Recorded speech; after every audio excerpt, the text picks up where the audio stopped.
1er Jean 4 verset 18 dit: Il n'y a pas de peur dans l'amour.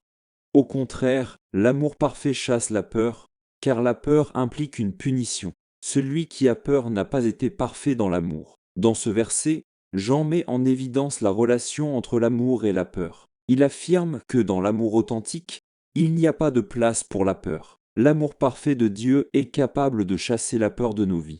La peur est souvent liée à l'incertitude, à l'insécurité, au souci et à la peur de la punition. Cependant, l'amour de Dieu est complet, inconditionnel et ne cherche pas à nous punir, mais à nous réconcilier et à nous restaurer. Lorsque nous comprenons et expérimentons l'amour de Dieu dans nos vies, nous n'avons pas à vivre dans la peur. L'amour de Dieu est puissant et transformateur. Il nous permet de lui faire confiance et de vivre avec audace sans être submergé par la peur. Au fur et à mesure que nous grandissons dans notre relation avec Dieu et que nous expérimentons son amour, nous devenons parfaits dans l'amour et devenons plus semblables à lui. Par conséquent, l'invitation de Jean est que nous vivions dans l'amour de Dieu, lui faisant confiance et permettant à son amour de nous libérer de la peur. Lorsque nous sommes enracinés dans l'amour de Dieu, nous sommes habilités à aimer les autres, à pardonner, à relever des défis et à vivre une vie de courage et de confiance en Dieu.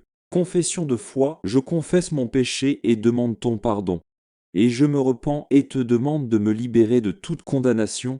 Je reconnais Jésus-Christ comme mon seul et suffisant Sauveur et Seigneur de ma vie. Écris mon nom dans le livre de vie.